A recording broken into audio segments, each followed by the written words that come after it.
Grab at this point. They're not going to really focus down on that. So just a small invade actually coming out from Sertaco, and if they don't put a lot of resources to try and shut that down, Weapon Triumph will be going over to Sertaco. I don't think it's worth contesting this though, to be honest. You could look to possibly do a bit of a counter jungle, because if they notice that Chaos has rotated, but this is starting to action-packed.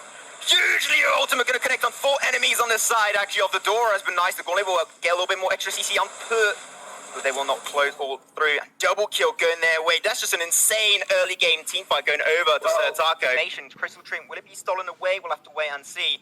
The team's really going to try and rotate and give him assistance. Top lane, you know, he does have a little bit of extra damage output. Get the combat roll, and he will secure that CP buff for himself. Impale does not connect, unfortunately, but he should Bye, just have a great time. It's all that much tanky when you have that gifting wall up your sleeve. That passive is really impactful in the mid game.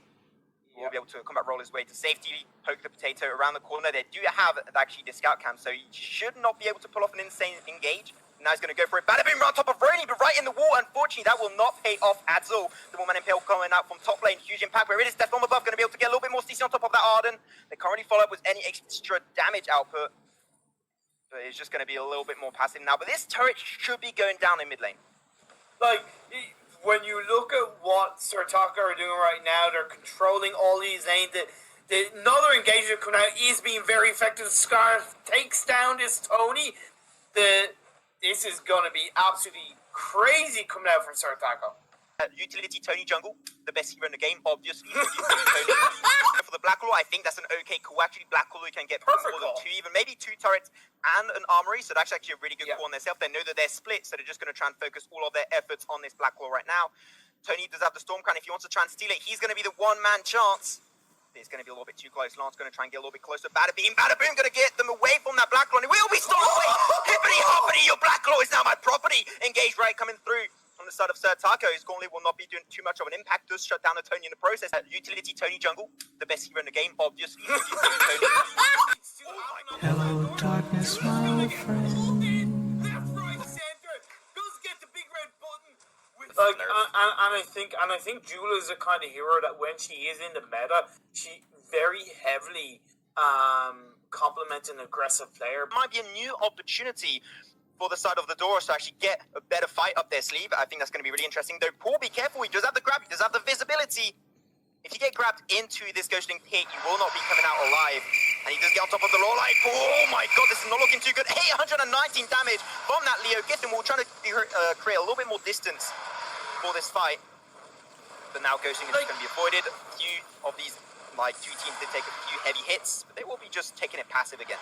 Like, even when you look at what Sertaco have as a team, as a composition, you have so much control of these team fights, of these engagements. Never mind the fact that they're ahead. You have the Wolf's Claw, you have the pull, you have the stun that comes out from the Castro, but this engagement is going all over in the favor of Sertaco.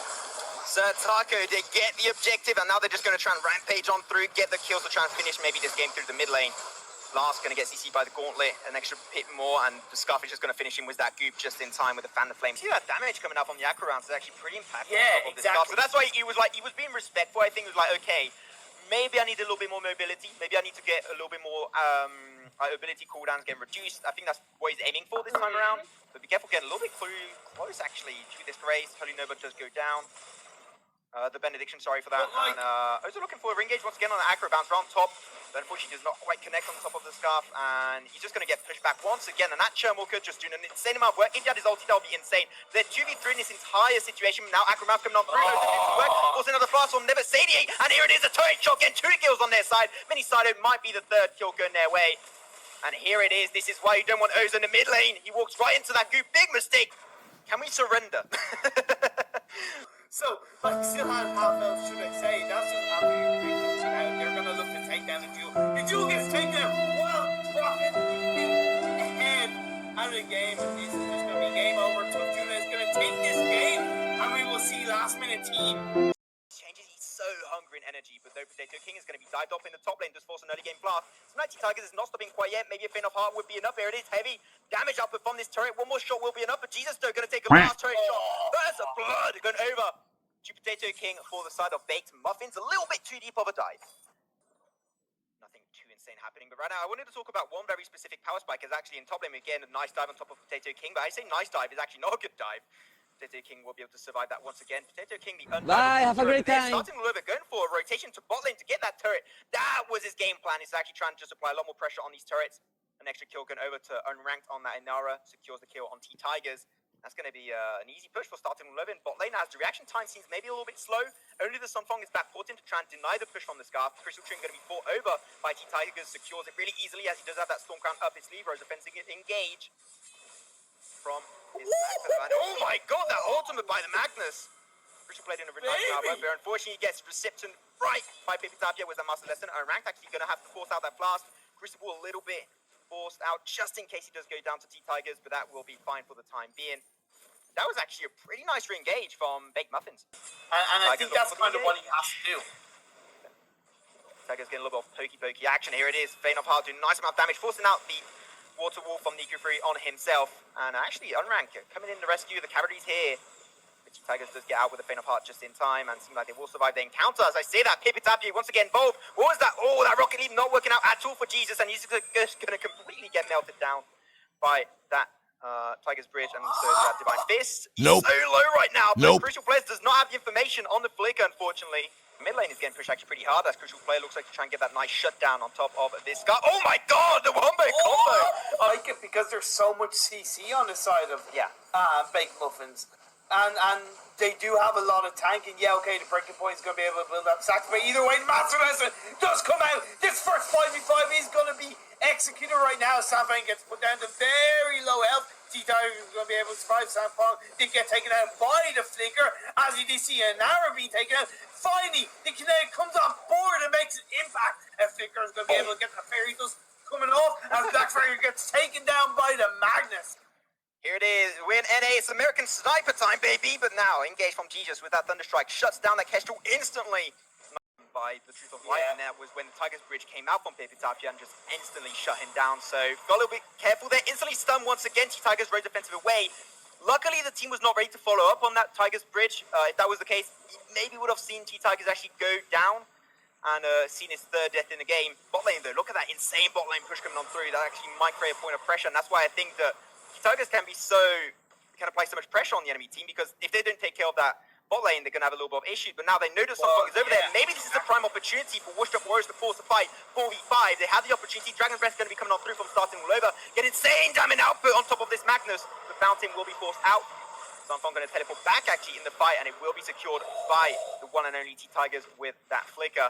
That's going to be Empowered Blackwall, as I said, secured 20 seconds after the Empowered timer. And now they're just going to march on through and really easily get the choke point turret and the armory. Going over to the side of Watch Out Warriors now. They're going to look to push as a 4-man team. Saw the duel up in that top lane, just kind of secure that wave clear. But not with the rest of his team. The armory will most likely go down. Again, there's no Ghost Ring that can be taken out, so they're just going to continue on with that push as Duel joins in on the fun. Will it be the game? Close out by Watch Out Warriors, 26 minutes into the game. This is our longest game. Master Lesson does come out. Oh, does get taken out. Flicker gets taken out by Kestrel. Is it going to be game over? As a Black Claw is going to close out this game, and Watch Out Warriors do take this game. Look at that top lane pressure actually applied by PC players on Savior. One-shot kill does connect on top of Mythical Myth. He does go for the gauntlet engage. A nice bit of CC. Mythical Myth just walks straight into it. And that might be actually a double kill, but they do get turret for their trouble. It might not be quite worth it. Moku, be careful actually. Master's Lesson from K-Dow's going to do a nice amount of work. Will he create enough distance for Moku to make it out alive? I don't really think so, and he does barely make it out. Indeed. But now these rotations come out from PC player to try and help keep hold of this mid lane turret. Nice. But the Warg can do so much. Master Lessons does come in, going to be able to secure the kill under Warg, and now the Dragon's Breath is going to be able to do a lot of AoE damage. But Yelva comes in, gets the stun off, does get the takedown to Lorelei, and now the comes out. Savior with the gauntlet there. Most other people that would be in this situation, they'd have an aggressive Hilda. Whereas it's being perfectly played right now by I Love Joseph. It is Ultimate Mightiest Barrage. Unfortunately, not going to have that much of an impact as I was expecting. He didn't really put it out where you were looking for. Oh! Crossburn. But he needs a little bit of an extra help to actually become really threatening in this game. Well, Old school took the weapon power buff. D'Angelo has a crystal power infusion in his pocket, ready to activate. So that's going to be something that could go very heavily in the favor of Chubby Bunnies as they're teasing the Black Law. But the Spitfires are connecting a little bit. The Lara is able to heal up very effectively on the side of Deceive, trying to clear out this vision. They do secure their own CP buff. Our Chubby Bunnies in this 14-minute mark starting to make the play. They have the bottom lane push on the side of PC players. PC players have to make a decision. Do they go for the Black Law or do they clear the way? What are they going to do? It seems like they're going to be pushed out on the side of Chubby Bunnies. Kinetic's not here. It's the 5v4 situation for Chubby Bunnies, but here it is, engaged, and it will be secured over by the Arden. He does have the Stormcrown Aftershock, so not too much of an issue there. Oh my god, that damage output! Mighty Esperage going to be able to escape, block one escape route. Arcane Passage from the Zebra on top of the enemy team. Seem like they will only get the Mocha in the process. Mastered Lesson, they do have the Cruci finally purchased up by their Lyra. Dragon Breath re-engage actually will be stunned up by the Suction Grenade. Division on the opposing side for PC players. Would be a Spitfire. It could be a Spitfire still. I find that extremely unlikely. There it is. The Arcane Passage engaged. They're putting up a C9. Mightiest Barrage going to be a little bit too far on the left, but that does not matter. As Kestrel, he's just going to melt down the Scarf and the Kinetic away in just a matter of seconds. That's even the only carry to be Thunder on his own. And I don't think he can really turn the tides of this fight on its head. At least not like this. There it is. Nice going to come down through. Just going to try and keep them in close range. Cruci going to be popped up a little bit too early in my opinion. And now Kestrel, why the hell do you want a team fight? The enemy base is open for the taking. Let's go for this Vein Crystal, and this will normally be game number 4, going over to Chubby Bunnies in a really dominant fashion.